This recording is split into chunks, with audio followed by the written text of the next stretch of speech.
반갑습니다. 반갑습니다. 그렇기도 하고 아닌 그렇기도 하고를 주제로 발표할 이재현 박정훈입니다. 시작에 앞서서 한 가지 질문을 드리고 시작하겠습니다. 여러분들 혹시 컴퓨터를 사용하다가 컴퓨터의 로딩이 너무 화가 나서 컴퓨터를 깨 부숴버리고 싶었던 적 있으신가요? 저도 방금까지도 이런 감정을 느끼고 왔는데요. 저희만 이런 감정을 느낀 것이 아니라 과거의 공학자들도 이런 공통점으로 감정을 느껴왔습니다. 그런데 공학자들 결국 이것에 대한 해답을 찾아냈습니다. 그것의 해답이 바로 저희 주제와 관련이 있습니다. 저희의 주제, 그렇기도 하고 아니 그렇기도 하고. 어떤 말일까요? 언뜻 보면 소설 속의 한 구절 같기도 하고 시의 한 구절 같기도 한 그런 애매한 말인데, 사실 이 말은 양자 컴퓨터의 근본 원리를 담고 있는 말입니다. 그렇다면 양자 컴퓨터는 무엇일까요? 양자 컴퓨터에 대한 이름은 들어갔어도 그 원리가 무엇이고 어떠한 장점을 가지고 있는지는 모르시는 분이 대다수일 거라 생각합니다. 그렇기 때문에 저희는 오늘 양자 컴퓨터는 무엇인지, 또 그 양자 컴퓨터의 근간을 이루는 양자 물리는 무엇인지에 대해서 살펴보며 양자 컴퓨터에 대해 능통한 인재를 육성해 보도록 하겠습니다. 네, 우선 그 양자 컴퓨터의 근간이 되는 양자 물리에 대해서 알아보기에 앞서서 이 양자 물리는 상당히 난해한 주제입니다. 물리학의 대가이신 리처드 파이만 교수님께서도 말씀하셨듯이 양자 물리를 이해하는 사람은 아무도 없다 라고 말씀하셨듯이 이 양자 물리라는 자체가 굉장히 이해하기 버거울 수 있습니다. 그렇기 때문에 이 발표에 대한 내용은 받아들이시는 데에 접목시키시면 좋겠습니다.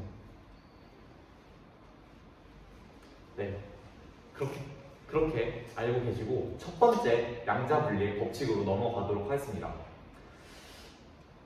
첫 번째 법칙, 이 세상 모든 것은 입자이면서 파동이다. 입자이면서 파동이다가 첫 번째 성질인데, 그렇다면 입자는 뭐고 파동은 뭘까요? 입자는 이러한 당구공과 같이 저희가 평상시에 볼 수 있는 이런 물체들을 입자라고 하는데, 입자들은 서로 부딪히면 이 당구공들과 같이 밀어내고 튕겨져 나가며 부딪히는 현상을 볼 수 있습니다. 그에 반해서 파동은 서로 부딪힌다고 하더라도 서로에게 큰 영향을 주지 않고 그저 자연스럽게 넘어가게 되죠. 이런 것이 바로 입자와 파동의 차이점입니다. 또한 입자는 이런 공과 같은 물체, 아까 보였듯이 당구와 같이 일반적 물체인데, 입자 한번 보실까요? 보셨나요? 이것이 바로 입자입니다. 입자의 위치를 보셨나요? 입자의 위치는 저희 눈으로 쉽게 볼 수 있습니다. 그런데 제 목소리와 같은 이런 파동은 쉽게 볼 수가 있나요? 제 목소리가 어딘지 아시겠나요? 모르시겠죠? 제 목소리와 같은 파동은 눈으로 관찰할 수가 없습니다. 이러한 파동과 입자. 그런데 어떻게 이 세상 모든 것은 입자이면서 파동이다 라고 말할 수 있는 걸까요? 이는 점점 더 이상한 소리로 들리고, 언뜻 보면 어떤 물체가 고등어이면서 하품이다 라고 말하는 것처럼 허무맹랑한 소리가 들립니다. 사실 이게 왜 아닌 것 같아 보이냐면, 저희와 같은 입자로 이루어진 물체들이 파동과 같이 움직이지 않기 때문입니다. 실제로 입자성을 파동성과 동시에 가진다는 것은 이렇게 입자가 파동과 같이 움직인다는 것이 아닙니다.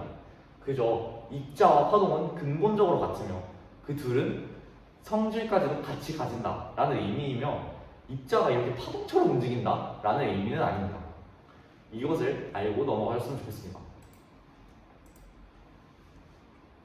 그렇다면 어떻게 입자와 파동이 같은 성질을 가진다고 말할 수 있는 걸까요?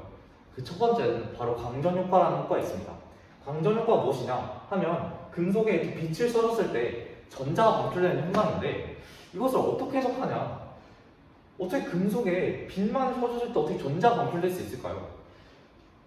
그 당시에 당연히 파동이라고 여겨지던 빛을 금속에 써줬을 때 입자인 전자가 튀어나온다? 이는 사실 이해하기 어려운 말입니다. 왜냐하면 야구공과 같은 이런 충돌을 줬을 때 그때는 입자가 튀어나온다 말할 수 있겠지만, 실제로 파동을 줬을 때 입자가 튀어나온다? 라는 것은 이해하기 어려웠죠. 그렇기 때문에 아인슈타인이 이런 말을 하게 됩니다. 그렇게 이해하기 어렵다면 그냥 빛과 같은 파동이 입자성을 띈다고 말하면 어떨까? 이렇게 첫 번째 가설이 제기되는 거죠. 그 다음 실험 보겠습니다. 그 다음 실험은 이중 슬릿 실험인데요. 이 실험은 이렇게 두 개의 슬릿이 있는 구멍에 전자를 써주게 되면 그 뒤에 있는 표시에 문양을 예측하는 실험인데, 저희가 전자와 같은 입자를 써줬을 때는 단순히 구멍을 지나 직진할 것이기 때문에 이렇게 두 개의 문양만을 나타낼 것이라고 믿어왔습니다. 그런데 실제로 실험을 해봤을 때 신기하게 여러 갈래의 무늬가 나타났습니다. 이는 이해하기 어려웠죠. 사실 이렇게 여러 갈래가 나오는 것은 입자가 아니라 파동의 성질입니다. 파동을 실제로 이 그림과 같이 구멍으로 쏴줬을 때 이 두 파동은 서로 간섭을 하면서 여러 갈래를 만들게 되죠. 그런데 당연히 입자라고 믿어왔던 전자들이 이렇게 파동성을 띈다? 이를 통해 데이비슨 공업 또한 입자가 파동성을 가진다는 것을 제기하게 되는 거죠. 아까 아인슈타인은 파동성을 가지는 빛이 입자성도 가진다고 말했고, 이때 입자성을 가지는 전자가 파동성을 가진다고 말하면서 모든 물체가 입자성과 파동성을 가진다는 것이 증명되게 된 것이죠. 그래서 두 번째, 물체는 중첩 상태 혹은 고요 상태이다. 이에 대해서 중첩 상태와 고요 상태라는 말부터 상당히 난합니다. 이때 말하는 이 중첩 상태라는 것은 사실 파동의 성질입니다. 그리고 이때 이 중첩 상태라는 것은 이러한 파동이 여러 개 합쳐가지고 여러 성질이 동시에 공존하는 하나의 상황을 의미하죠. 그리고 앞서 말씀드렸듯이 파동성과 입자성은 모두 진이기 때문에 이처럼 입자도 중첩 상태를 지닌다고 해석할 수 있겠습니다. 그럼 입자가 중첩 상태라고 했습니다. 이에 대한 다른 예를 하나 들어보겠습니다. 마트리스카입니다. 마트리스카는 이제 닮은 형태가 있는 작아진 형태와 계속해서 서로 엮여서 반복되는 구조를 취합니다. 하지만 이에 대한 구조는 물리학에서 말하는 중첩 상태가 아닙니다. 그럼 물리학에서 말하는 중첩 상태란 무엇일까요? 쉽게 말하면 어떤 상태 A와 상태 B와 같이 두 가지 이상의 상태가 동시에 공존하는 하나의 상황을 의미합니다. 그러면 저희가 항상 손을 볼 때 항상 이런 똑같은 모양, 고체 모양이 보이는데 혹시 손이 액체 상태로 흐른 적이 있나요? 저는 항상 고체로만 본 것 같은데요. 네, 항상 고체로만 보이는데요. 그러면 이런 상황과 모순인데 그럼 이걸 어떻게 받아들일 수 있을까요? 그것은 바로 저희가 관찰하는 순간 이 중첩 상태라는 것은 분기가 되기 시작합니다. 그 분기가 돼서 아까 말씀드렸듯이 고요 상태에 홀로 남게 되는 거죠. 이에 대한 하나의 예시를 보여드리겠습니다. 무궁화꽃이 피었습니다입니다. 이 게임을 제가 만약에 술래라고 가정하고 한다면 제가 술래로서 무궁화꽃이 피었습니다 할 때 사실은 뒤에서 친구가 점프를 하고 있거나 앉아있거나 뛰어가고 있거나 이런 세 가지 상태가 모두 공존하는 거죠. 그리고 이제 술래인 제가 다시 뒤를 돌게 되면 앉아있는 상태만 남게 되는 겁니다. 그리고 이때 이 앉은 상태가 곧 고요 상태라고 할 수 있는 거죠. 이 고요 상태는 즉 아까 말씀드렸듯이 이 손을 저희가 관찰하는 순간에 이렇게 고체 상태만 남게 되는 거고 이것이 곧 고요 상태라는 것을 의미할 수 있습니다. 그리고 이에 대한 내용, 즉 중첩 상태에 대한 내용은 양자 컴퓨터에 대해서 핵심이기 때문에 이에 대한 내용을 잘 받아들이시고 계셨으면 좋겠습니다. 네, 본격적으로 양자 컴퓨터에 대한 설명으로 넘어가 볼 텐데 아까 말했듯이 과학자들, 공학자들도 저희와 같이 어떻게 컴퓨터의 속도를 높일 수 있을까에 대해서 고민하기 시작했습니다. 그런데 사실 컴퓨터의 속도를 높이려면 컴퓨터가 한 번에 처리할 수 있는 용량을 높여야 합니다. 즉 컴퓨터가 한 번에 처리할 수 있는 비트 수를 높여야 하는 거죠. 비트라는 게 무엇이냐 하면 컴퓨터가 처리할 수 있는 최소 저장 장치입니다. 이때 이 비트를 늘린다는 것은 컴퓨터가 처리할 수 있는 용량을 높이게 되는 것이죠. 그런데 컴퓨터가 처리할 수 있는 이 비트 수를 높이려고 하면 단순히 비트 수를 높이는 것이 아니라 하나의 비트를 처리할 수 있는 그 소자의 크기를 점점 줄여 나가 있습니다. 왜냐하면 소자의 크기가 일정한데 비트 수만 늘린다면 컴퓨터의 크기는 어마어마하게 커지겠죠. 그렇기 때문에 비트 수를 늘리기 위해서 컴퓨터의 소자의 크기를 점점 더 줄여 나가 있습니다. 그렇게 소자의 크기를 점점 더 줄여 나가다 보니 그 소자의 크기가 양자세기까지 가게 된 겁니다. 즉, 그 소자의 크기가 원자의 크기까지 내려간 거죠. 근데 아까 저희가 설명한 것 같이 양자세계에서는 중첩과 같은 그런 이상한 현상들이 발생하게 됩니다. 그래서 초기 과학자들은 어떻게 이런 현상들을 없애고 정확한 계산을 도모할 수 있을까만 고민해 왔는데 이때 혹시 이런 이상한 현상들을 이용하면 어떨까라는 학설이 제기되었고 이것을 이용한 컴퓨터가 바로 양자 컴퓨터입니다. 그리고 이러한 양자 컴퓨터는 앞서 말씀드렸듯이 굉장히 효율이 있고 연산 속도가 빠릅니다. 그에 반하여 기존 컴퓨터는 이진법에 의거하여 0과 1이라는 이분법적인 사고를 통해 이루어집니다. 즉 순서대에 따라가지고 0과 1의 절차에 따라 대입하는 형식을 이루는 거죠. 그에 반해 양자 컴퓨터는 아까 말씀드렸다시피 이 0과 1이 하나의 중첩 상태를 이루며 동시에 계산하는 효율적인 계산 능력을 보여줍니다. 한 가지 예시를 보여드리겠습니다. 이 장면인데요. 혹시 어벤져스 인피니티 워 보셨나요? 많이들 보셨을 것 같은데요. 이 장면은 바로 닥터 스트레인지가 무려 1400만 605개의 타노스와 싸워서 이기는 경우의 수를 구하는 장면입니다. 이때 이 시뮬레이션화하는 장면을 들여다보면은 첫 번째로 닥터 스트레인지가 타노스를 만납니다. 하지만 둘이 싸웠을 때 타노스가 이길 확률이 더 높겠죠. 그래서 이때 닥터 스트레인지가 져서 가루로 되어 사라집니다. 두 번째 싸움에서 또 만나게 됩니다. 그렇지만 이번에도 또 어벤져스가 진 거죠.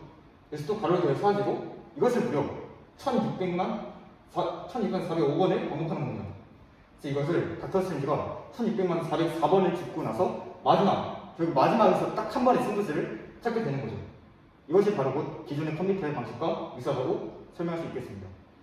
그리고 나서 다시 이해해보면 닥터 스트레인지가 분신술을 사용하는 경우입니다. 이렇게 분신술을 사용해서 각각의 시뮬레이션한 결과로 가게 되면은 다른 닥터 스트레인지가 모두 죽고 단 하나의 닥터 스트레인지만 살아남겠죠. 그 닥터 스트레인지는 모두 동시다발적으로 이루어지기 때문에 살아남는 하나의 승부수를 캐치해내는 것으로 굉장히 빠른 효율을 보여주고 높은 영향성으로 좋은 연산을 보여드리겠습니다. 이것이 바로 양자 컴퓨터의 원리입니다. 네, 이렇게 양자 컴퓨터의 작동 방식을 살펴봤는데요. 그렇다면 한 가지 의문이 들 수 있습니다. 이렇게 좋아 보이긴 하지만 이렇게 추상적인 개념인 중첩을 어떻게 현실 세계에서 구현할 수 있을까? 그것이 바로 의문이었는데 그것 또한 양자 물리로 넘어가게 됩니다. 양자 세계에서는 전자와 같은 이런 입자들이 스핀이라는 운동을 하게 되는데요. 스핀이라는 것이 무엇이냐 하면 전자와 같은 입자들이 스스로 축을 설정하여 회전하는 것을 스핀이라고 합니다. 이때 전자가 원자의 주위를 도는 것을 공전과 같다고 한다면 전자가 스스로 도는 이런 스핀은 자전과 같다고 볼 수 있겠죠. 이러한 스핀은 양자 세계에서 전자와 같은 입자들이 발생하게 되는데 이 스핀이 신기한 것이 동시다발적으로 여러 방향으로 갈 수 있을 것 같은 스핀은 실제로 두 방향만 존재합니다. 업, 다운, 스핀 업, 스핀 다운. 오른 나사의 법칙에 따라 오른 엄지손가락이 위를 향하는 방향이 스핀 업, 아래를 향하는 방향이 스핀 다운. 이렇게 두 방향만 존재하는 것이죠. 이렇게 두 방향만 이분법적으로 존재하는 것입니다. 이분법적? 이분법적은 아까 한 번 더 들어보지 않았나요? 이분법적이 어디서 나왔죠? 네, 바로 컴퓨터의 처리 장치입니다.